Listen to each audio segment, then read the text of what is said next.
3월 1회 모의고사 해설 전에 여러분들하고 몇 가지만 이야기를 한번 해보겠습니다. 자, 첫 번째 질문을 드려볼게요.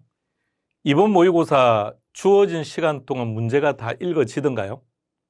그러니까 우리가 모의고사를 볼 때 시간 동안 문제를 다 읽었느냐라는 얘기입니다. 정답을 찾고 점수가 몇 점 나왔느냐는 중요한 게 아니고요. 첫 번째 시간 내만 문제를 다 읽었다면, 자, 두 번째 질문요. 1차는 두 과목을 동시에 받으신 거죠.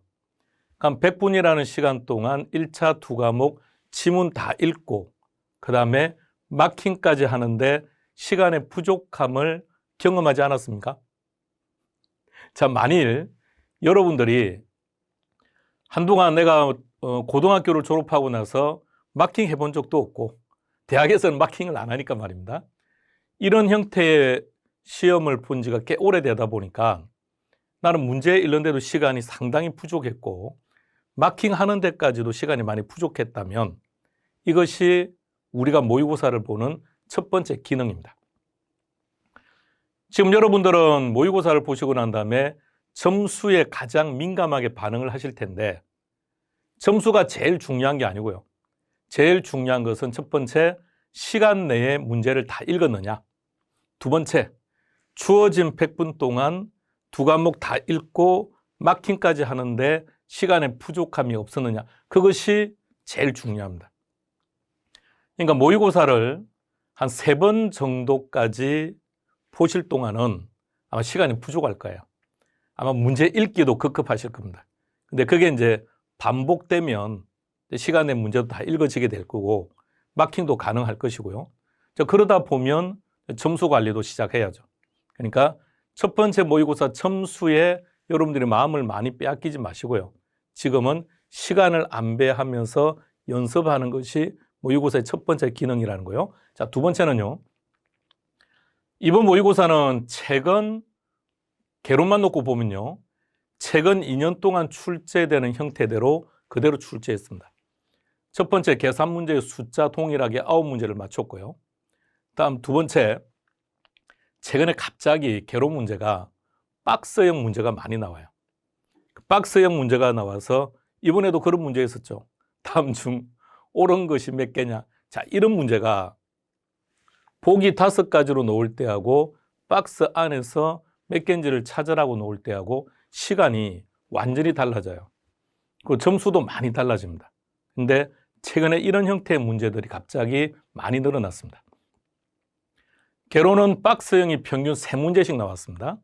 3문제 많으면 4문제. 그랬는데 2년 전 시험에 갑자기 박스형이 10문제 나왔습니다. 그러다가 작년에는 훨씬 더 많아졌습니다. 16문제까지 갔습니다. 대신에 작년에는 박스형 문제가 많기는 많았는데 순수 박스형은 아니고요.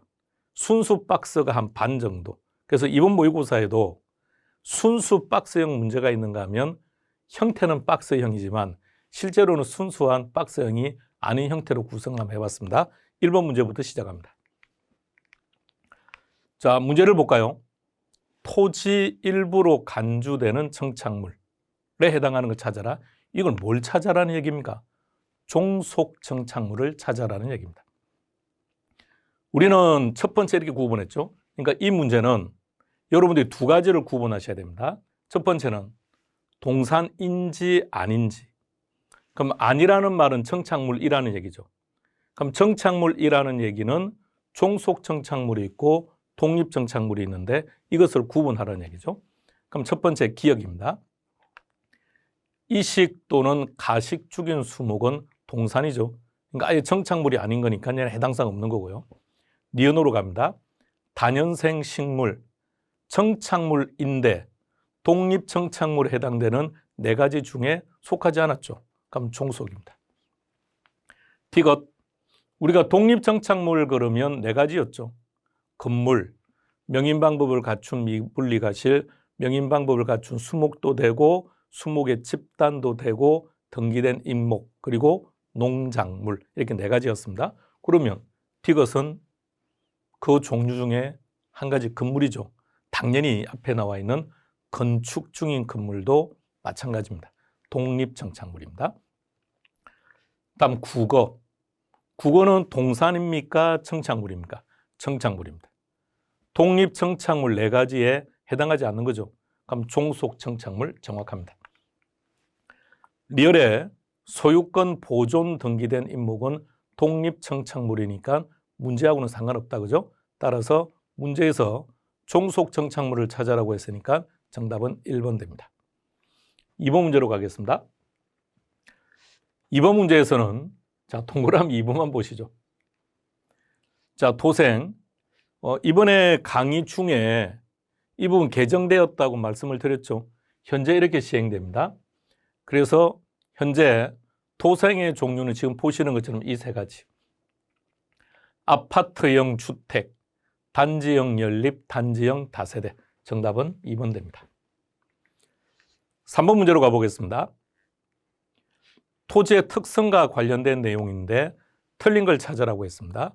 동그라미 4번을 볼까요? 부동산 활동가 현상을 국지화시킨다, 개별화시킨다. 국지화시키는 원인은 부동성이고 개별화시킨다고 했으니까 개별성이라고 해야죠. 정답은 4번 됩니다. 다음 4번 문제로 가보겠습니다. 자, 4번 문제를 한번 잘 보세요. 교차 탄력성이죠. 교차 탄력성이면 첫 번째 특징이 재화의 종류가 2개가 나와야 되는데 출제자가 대체로 깔끔하지가 않아요. 그래도 그나마 재화를 2개를 주기는 했는데 이걸 좀 더 정확하게 표현하면 뭐라고 하면 될까요? 아파트 가격에 대한 다세대 주택 수요의 교차 탄력성. 이렇게 출제가 되면 훨씬 판단하는 게 편하죠. 아, 아파트 가격하고 다세대 수요의 관계구나. 그러면 아파트 가격이 분모로 가는 거죠. 다세대 주택의 수요량이 분자로 가는 것이고요. 자, 이제 시작합니다. 탄력성 계산 문제를 만나면 첫 번째 뭘 한다고요? 탄력성의 종류를 찾으세요. 이 문제에서는 탄력성의 종류가 2가지가 나와 있습니다. 첫 번째는 교차 탄력성 구하라고 했고요. 두 번째가 소득 탄력성이 0.4랍니다. 자, 그림 그렸습니다. 이제 하나씩 자기 자리에 대입합니다. 박스 안으로 들어가 보니까 소득이 5% 증가. 그럼 소득이 들어갈 자리 5% 증가. 다음 가격은 4% 상승. 가격이 들어갈 자리. 그리고 자, 이제 이게 중요한 표현입니다. 이거 한번 잘 보세요. 시험 문제가 자, 여기서는 수요가 10% 증가라 그랬죠. 그러니까 출제자가 친절하게 제시를 하면 이렇게 줍니다. 전체 수요가 10% 증가했습니다. 이렇게. 지금 이 문제는 전체란 말이 안 보이죠. 자, 그러다 보니까 저 10% 증가를 어떤 분들은 여기에 대입을 해요. 그러면 이제 답은 꽝이 되는 거죠. 그러니까 우리는 어떻게 기억해야 되느냐면 출제자가요, 전체 수요라고 표현을 해주면 우리는 신경 쓸 필요 없고요. 당연히 전체가 되는 거니까요. 그런 말 없이 수요가 어떻게 변했다, 수요량이 어떻게 변했다고 놓으면 어떻게 결정하기로 했습니까? 탄력성의 종류가 2개 이상. 탄력성의 종류가 2개 이상 제시되었을 때 수요가 10% 증가했다. 수요량이 10% 증가했다. 이렇게 놓으면 무조건 전체 수요량을 의미합니다. 자, 그럼 이제 내용 다 끝났죠? 하나씩 빈칸 채우러 갑시다. 현재 교차 탄력성 계산 못한다, 그죠? 미지수가 2개니까. 소득 탄력성부터 계산합니다. 올라갈까요? 5, 4, 2% 증가입니까? 감소입니까? 자, 소득 탄력성과 교차 탄력성은 이 부호를 봐야 돼요. 부호. 이 지금 부호가 플러스죠. 부호가 플러스라고 한다면 이 둘은 같은 방향으로 움직입니다. 자, 그러면 이제 교차 탄력성의 수요량을 결정하면 되는데 이 수요량은 얼마인지는 모르겠대요. 이 수요량은 얼마인지는 모르겠답니다. 그런데 소득 탄력성에서 2% 증가래요. 이 둘을 합친 게 10% 증가래요. 이거는 자연스럽게 8% 증가가 나와야 되겠죠. 그래서 8% 증가입니다. 그러면 8 나누기 4가 되니까 답은 2가 되겠죠. 그래서 정답은 5번 됩니다. 5번 문제로 가보겠습니다. 문제를 한번 잘 보세요. 자, 이런 문제가 문제가요. 이렇게 문제가 출제되면 일단 첫 번째 문제점 시간이 많이 걸립니다. 아니 근데 그 시간이 많이 걸리는 문제를 왜 출제하느냐 그게 아니고요. 강양국 이렇게 하고 싶어서 한 게 아니라 시험 문제가 이제 이렇게 출제되고 있습니다. 개론도. 민법에서만 이렇게 출제되는 게 아니라 그러니까 이런 연습도 이제 해 두셔야죠. 자, 가보겠습니다. 기억입니다. 기억에서 제일 중요한 키워드는 뭐가 됩니까? 곡선상. 이게 제일 중요한 키워드입니다. 그런데 1번 지문이 옳은 지문이라면 지문에는 반드시 뭐가 있다고요? 가격. 가격을 찾아보세요. 있다 없다? 없어요. 없습니다. 그러니까 지금 주어진 건설용 토지 가격이라는 말은 이는 생산비죠. 생산비. 따라서 X. 그럼 시험장에서는 더 이상 볼 것 없고 넘어가면 되지만 여기서는 한번 해석해 볼게요. 건설용 토지 가격이 하락했다는 말은 생산비가 감소했다는 말이죠. 그럼 생산비가 감소했으니까 공급자는 유리해졌겠죠. 공급은 증가. 그럼 공급이 증가한다면 공급 곡선 자체가 우측으로 이동해야죠. 따라서 기억은 X. 니은으로 갑니다.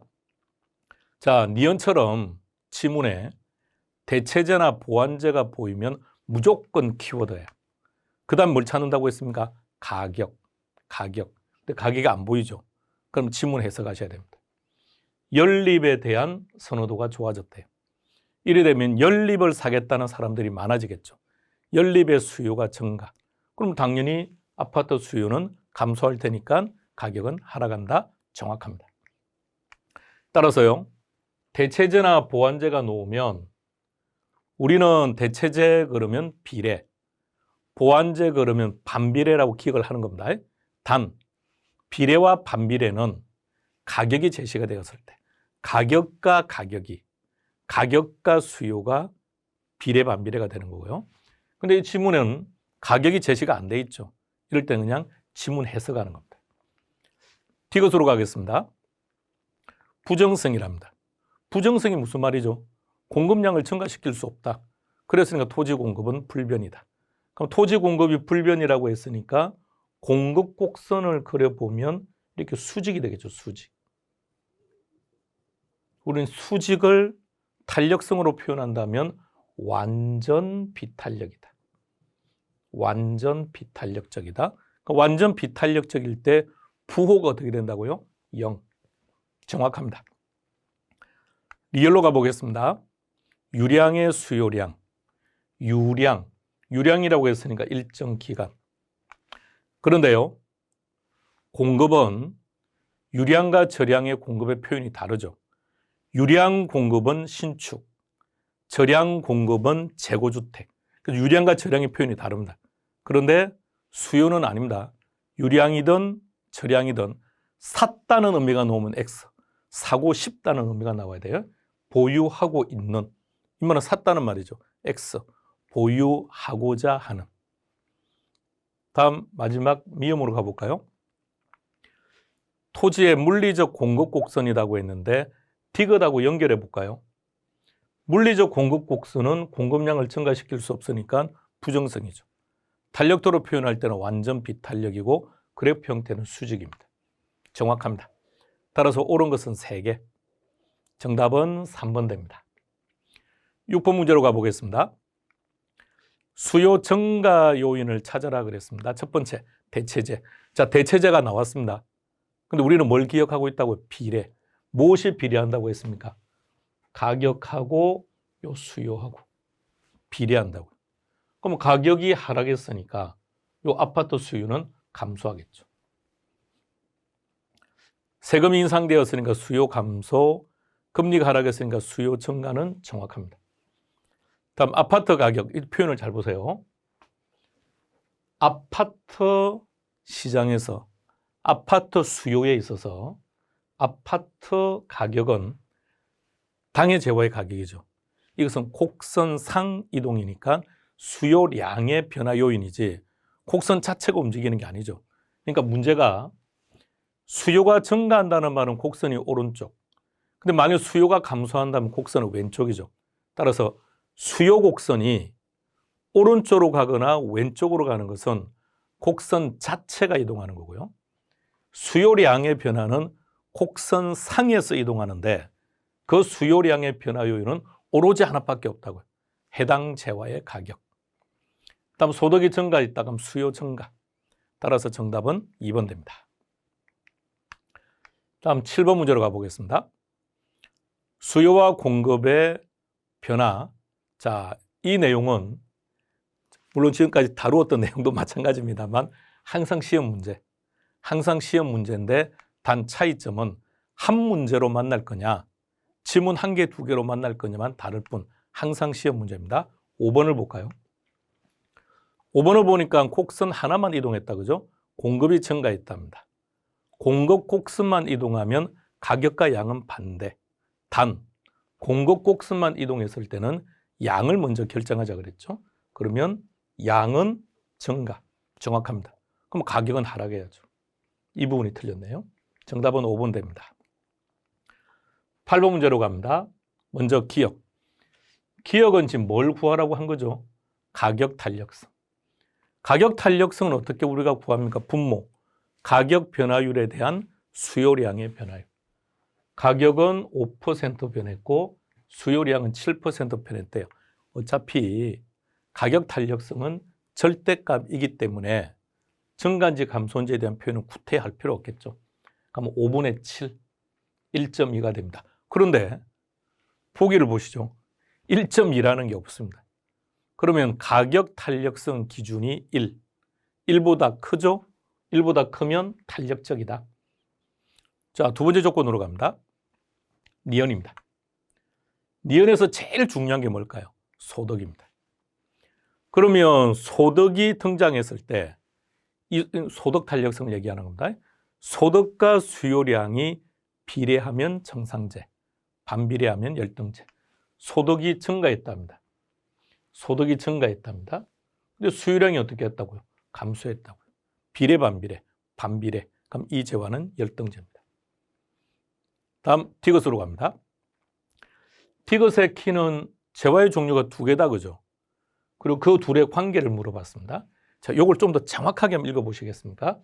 주택 가격과 아파트 수요량의 관계예요. 여기서는 대체재 보완제가 나오는 거죠. 재화가 두 개니까. 자, 그러면 아파트 가격은 하락했고 주택 가격은 하락했고 아파트 수요량은 감소했죠. 하락했더니 감소했다. 같은 방향으로 움직였습니까? 반대 방향으로 움직인 겁니까? 같은 방향이죠. 즉 비례죠. 이럴 때는 이 둘의 관계가 대체제입니다. 정답은 3번 됩니다. 9번 문제로 가겠습니다. 자, 거미집 이론. 자, 첫 번째. 거미집 이론에서 문제를 딱 만나면 우리는 뭐부터 생각을 하느냐? 숱한 공기. 탄력성이 주어지면 수요의 탄력성이 크면 수렴. 기울기가 주어지면 공급의 기울기가 크면 수렴. 숱한 공기를 먼저 생각하시고요. 자, 두 번째. 함수 형태로 정보가 제공되면 탄력성 정보입니까? 기울기 정보입니까? 기울기. 근데 어디에 있는 게 기울기입니까? 디맨드, 스플라이. 디맨드가 수요다, 그죠? 수요 앞에 있는 숫자. 공급 앞에 있는 숫자. 여기는 마이너스가 있는데요.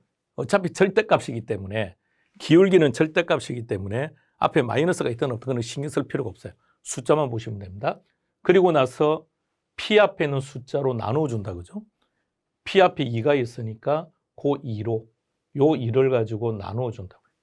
그럼 2분의 2가 되니까 1. 요것도 2죠. 그럼 2분의 4가 되니까 2. 어느 쪽이 더 큰 겁니까? 공급의 기울기가 더 크네요. 그럼 우리가 기억하는 조건이 뭐라고요? 숱한 공기죠. 그러니까 우리가 기억하는 조건에 부합되니까 수렴. 한 번 더 해볼게요. 자, A 부동산 시장입니다. 디맨드 앞에 있는 숫자 2. 이게 기울기라고요. 그 다음 P 앞에 있는 숫자로 나눠줍니다. 2분의 2가 되니까 1. 자, 이번에는 공급 앞에 있는 숫자 4. P 앞에 있는 2로 나눕니다. 그럼 2분의 4가 되니까 2. 1하고 2하고 어디가 큰 겁니까? 2가 크죠. 즉 2가 크다는 얘기는 공급의 기울기가 크다는 얘기니까 우리가 기억하는 숱한 공기에 부합되니까 수렴형이 됩니다. B로 가볼까요? 자, 디맨드는 얼마가 되죠? 2. 근데 P, 자, 요 2죠, 그죠? 그런데 P 앞에 1이죠. 그럼 이제 원칙은 1분의 2 이렇게 하는 부태 우리는 할 필요 없는 거니까 나눌 필요 없죠. 2입니다. 더 공급입니다. 공급 앞에 기울기가 2다, 그죠? P 앞에 1이죠. 그러니까 구태 나눌 필요 없는 거니까. 둘 다 2, 2. 크기는 같습니다. 자리자리 빙글빙글 도는 순환형이 됩니다. 정답은 1번입니다. 10번 문제입니다. 동그라미 1번. 공표된 것. 공표된 정보가 뭐죠? 공표된 정보라는 말은 과거 정보 플러스 현재 정보. 그렇지 않은 것, 이는 미래 정보란 얘기죠. 결론 지금 동그라미 1번은 모든 정보가 시장 가치에 반영되었다는 뜻이 될 테니까 이런 시장은 강성 효율적 시장입니다. 2번으로 가보겠습니다. 읽는 거 잘 보세요. 약성 시장은 정상 이윤을 초과하는 이윤을 획득할 수 있다. 다른 지문은 신경 쓰지 말고요. 이 지문만 딱 보세요.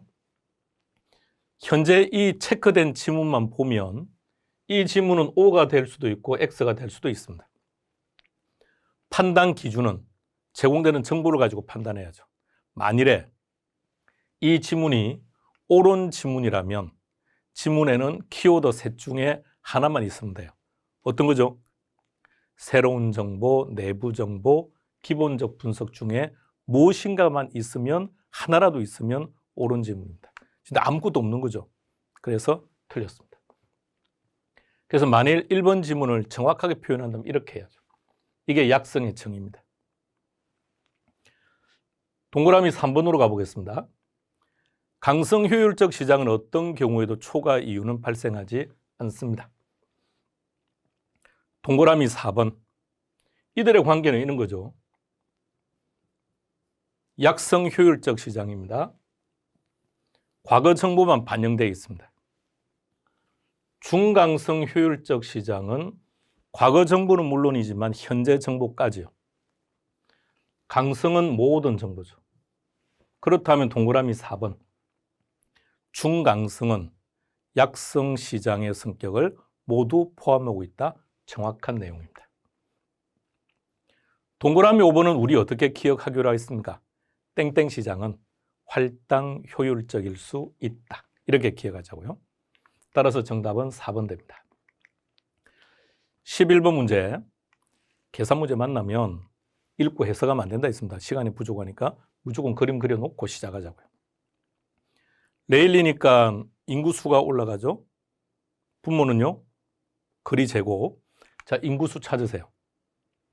A 도시는 6만, B 도시는 13만 5천 명. 자, 분모 갑니다. 거리는 2km와 3km의 제곱. 자, 계산했더니 이렇게 나옵니다. 항상 자, 여기까지는 무조건 일단 계산하면 돼요. 그러니까 출제자가 무엇을 물어보든 어차피 여기까지는 계산을 해야 되니까요. 숫자가 심플하죠. 5대 5입니다. 그럼 이제 더 이상 할 필요가 없어요. 그죠? 암산할 필요가 없다고요. 자, 문제는 지금 뭘 물어봤냐면 A도시, B도시가 월 소비하는 금액이 얼마인지를 물어봤답니다. 그런데 4억이래요. 5대 5로 나누면 되죠. 그럼 2억, 2억이 답이겠네요. 그럼 정답은 5번입니다. 이 숫자를 보고 바로 암산으로 끝내시는 게 편하다는 얘기입니다. 원칙적으로 접근한다면 이렇게 되는 거죠. 그러면 4억이라고 했으니까 4억의 50%는 2억 됩니다. 12번 문제로 가겠습니다. 지대론 틀린 것을 선택하라 그랬습니다. 먼저 D것을 볼까요? 리카도의 차액 지대설입니다. 표현을 잘 보셔야 됩니다. 리카도가 말하는 이 차액, 무슨 차이를 말합니까? 비옥도의 차이. 그러면 지대는 토지의 비옥도와 토지의 비옥도와 한계지의 비옥도의 차이, 내지는 토지의 생산성과 한계지 생산성의 차이, 이렇게 나왔어요. 따라서 T것은 X. 다음 미음으로 가보겠습니다. 헤이그의 마찰 비용 이론. 관계를 정확하게요. 자, 무엇과 무엇이 마찰한다는 얘기입니까? 중심 가까이 있으면 높은 지대를 부담해야 되지만 상대적으로 거리가 동선이 짧아졌으니까 교통비가 적게 들어간다는 얘기죠. 근데 외곽으로 나갔다. 그럼 동선이 길어졌으니까 교통비는 증가하지만 지대는 싸진다. 따라서 마찰 비용은 교통비와 지대의 합이다. 순서가 바뀌었죠. 이렇게 바뀌어야 됩니다. 자, 그래서 정답은 2번 됩니다. 13번 문제로 가보겠습니다. 베버 틀린 걸 찾아라 그랬습니다. 기억 한번 보시겠습니까? 베버가 주장했던 항목은 세 가지였죠. 첫 번째, 수송비가 가장 적게 발생하는 곳에 입지하고, 그 다음 여기다가 노동비를 추가시키고요. 그리고 제일 마지막에 집적 이익이 가장 큰 곳에 입지하자는 얘기입니다. 그렇게 해서 입지를 선택하는 거죠. 그러니까 세 가지를 동시에 고려하는 것이 아니라 하나씩 정확합니다. 리언으로 갑니다. 보편 원료, 단어 그대로 말해보세요. 보편 원료라는 것은 어디에서나 쉽게 얻을 수 있는 원료. 그럼 공장은 시장 가까이 가는 게 좋겠죠. T것으로 가보겠습니다. 자, 여기서 항상 이렇게 기억하기로 했습니다. 임계라는 단어가 있다 없다 이것만 딱 봐요. 그럼 임계라는 단어가 있으면 반드시 뭐가 나와야 됩니까? 반드시 노동비가 나와야 돼요. 다시 말해서 방금 기억해서 보세요. 수송비만을 기준으로 해서 최적 입지를 결정합니다. 거기다가 두 번째 노동비를 추가시킵니다. 노동비가 추가되면서 임계 등 비용선이 등장한 거라고요. 그럼 여기 보니까 노동비라는 말이 전혀 안 보이죠? 그럼 틀렸다는 얘기입니다. 그렇게 답을 찾는 게 제일 좋아요. 등 비용선입니다. 리얼로 가보겠습니다. 그래서 T것은 X. 리얼입니다. 원료 지수가 1보다 크다. 1보다 크면 원료지야. 미음 갑니다. 미음은 시장 확대 가능성을 강조했던 사람이 렛이죠. 그럼 다시 말하면 내용 자체, 지문 자체의 내용은 정확해요. 근데 문제가 지금 베버에 대한 내용을 물었기 때문에 틀린 거죠. 렛에 대한 설명이니까. 그래서 정답은 5번 됩니다. 14번 문제로 가겠습니다. 자, 현재 시점에서 볼 때 여러분들 이제 모의고사를 보는 지금 시점에서 볼 때요. 시행되지 않는 부동산 정책을 찾아라.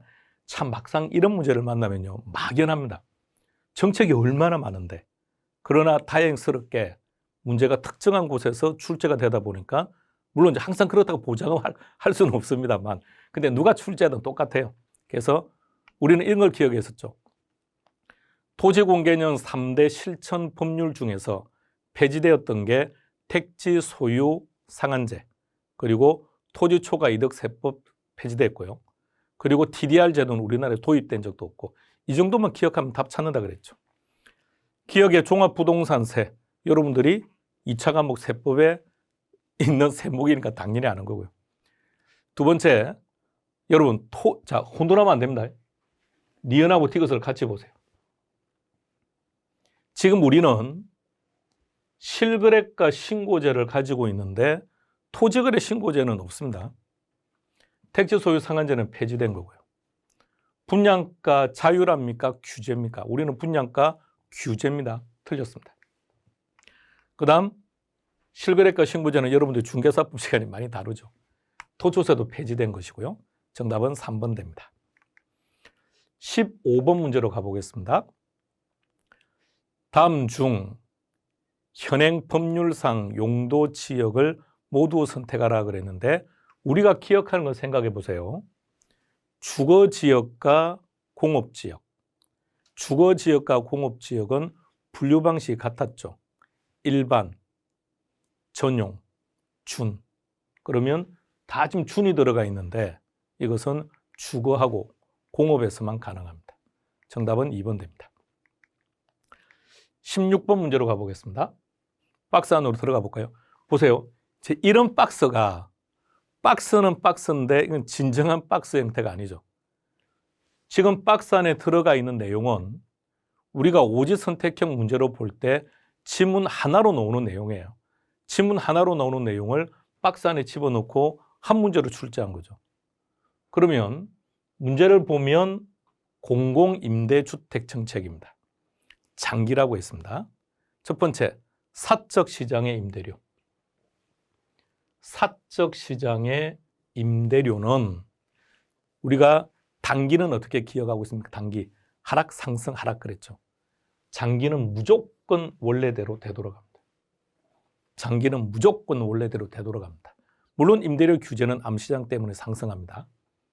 자, 그리고 사회 전체 주택의 공급량, 단기에는 사회 전체 공급량이 일정했지만 장기가 되면, 다시요, 단기에는 사회 전체 공급량이 증가하죠.